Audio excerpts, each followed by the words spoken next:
Hi, Ben Carpenter here. I'm going to talk to you about meal plans and the pros and cons of meal plans. So this video has been a long time coming. It's kind of been brought to my attention that there appears to be this trend and in the industry where anyone with a decent social media following, or a lot of people with a decent social media following, appear to be selling meal plans via Instagram, Facebook, Twitter, whatever. So in theory, if you've got a top fitness model, 100,000 followers on Facebook, and they're selling meal plans for whatever, £50 a pop or $50 a pop or whatever it is. So a lot of people, this seems like a great bargain because they can get a meal plan from one of the top professionals, one of their idols or whatever, for a low price. So it seems like a great deal. However, this can be hugely problematic, and I don't think people understand how problematic it can be. So this is why I'm making this video. So, number one, very simply, this is outside their scope of practice. I get a lot of requests for meal plans. A lot of people message me and ask if they can buy meal plans or I can design them a meal plan. I'm a personal trainer. I am not a registered dietitian. If I designed you a meal plan, it would be outside my scope of practice, and therefore it would be unprofessional. Yet there are people out there who aren't even personal trainers who are doing this. So not even a personal trainer, not a registered dietitian, nutritionist, or whatever. They are literally just someone with a fitness following who is selling meal plans to clients. So obviously this is a huge problem because you have people with no formal qualification, no relevant level of skill in that topic other than just what they've picked up. So that's the biggest one. That's number one. Number two, a lot of the diets I see lack any sign that they are customized to the individual at all. So I've seen a lot of meal plans, people have messaged me or posted them on Facebook or whatever, designed by some of the supposedly top fitness models or whoever it is.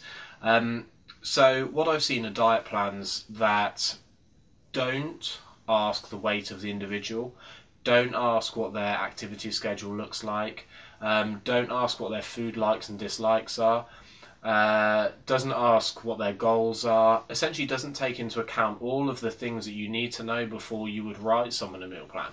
If someone doesn't know your body weight and your activity level, your food likes and dislikes, and they're designing you a meal plan, what exactly are they designing?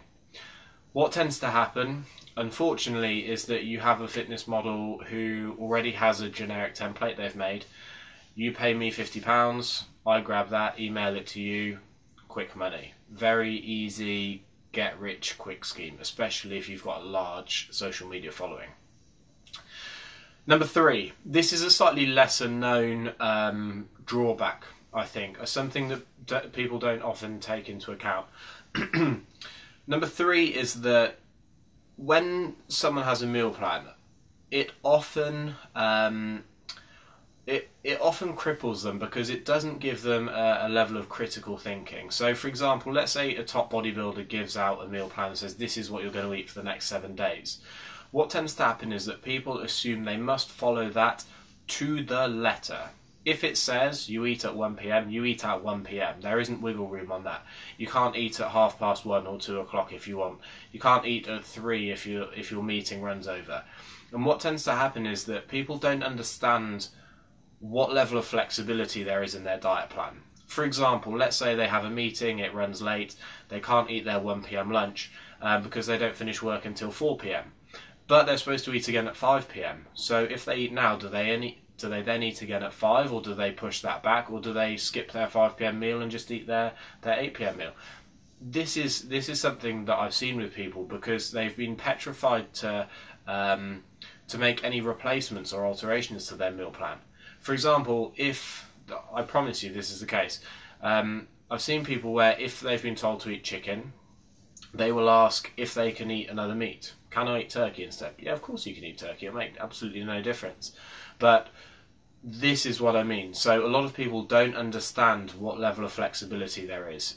Can they eat 4 meals a day instead of 5? What happens if work runs over? What happens if they go to eat their regular lunch and for whatever reason they can't eat exactly what they've been prescribed?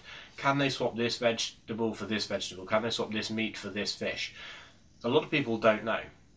So this idea that you take everyone, refer them to MyFitnessPal, give them their calories and their macronutrient targets is absolutely ludicrous, because if you take a beginner who doesn't even know what food sources are good sources of carbohydrates, and you tell them to go onto MyFitnessPal, eat 2,200 calories with a 40-30-30 ratio, they're going to have no idea what to do. So a meal plan can be a really good introductory way to at least give someone a stepping stone. However, if you are going to give someone a meal plan, make sure it fulfills the need. So if they want some inspiration with food, they want an idea of what to eat, give them some options. Make sure they have, let's say, a few different choices. You could have some choices for breakfast, some choices for lunch, some choices for dinner. Things that they themselves have said that they like and enjoy eating, and it's feasible for them to eat within their work schedule. And let them make replacements if necessary. Instead of saying, which is one of the common things with contest prep plans by top bodybuilders, is this is your meal for lunch, this is your meal for dinner. There's no kind of recognised substitution should they want to change it. What happens if they don't want to eat tilapia? There isn't a this or this or this. It gives them no freedom of choice. And this is one of the things that's problematic. I've genuinely seen, I promise you I've seen this, a meal plan that was chicken and almonds 7 times a day. I mean, what do you do with that? So here are my take-home messages. Meal plans can be a really, really good tool. However, there are a huge number of people that are selling generic meal plans. It is outside their scope of practice. They have no recognised form of qualification that enables them to do this. And they're not even customizing it to the individual. They are literally just selling something they've made already and earning a quick buck from doing so. They can be a brilliant tool, but make sure you go to the right professional and they take into account your individual circumstances. Don't message someone just because you like them on Instagram. I don't care if you like me on Instagram. Don't message me for a meal plan. Although I could make good money doing it, I guarantee you I could make good money doing it if I started straight away. It is not ethical for me to do so, and I wish more people were adamant on that and they wouldn't sell something which they aren't qualified to do so, rather than just focusing on the money. Hey, just saying.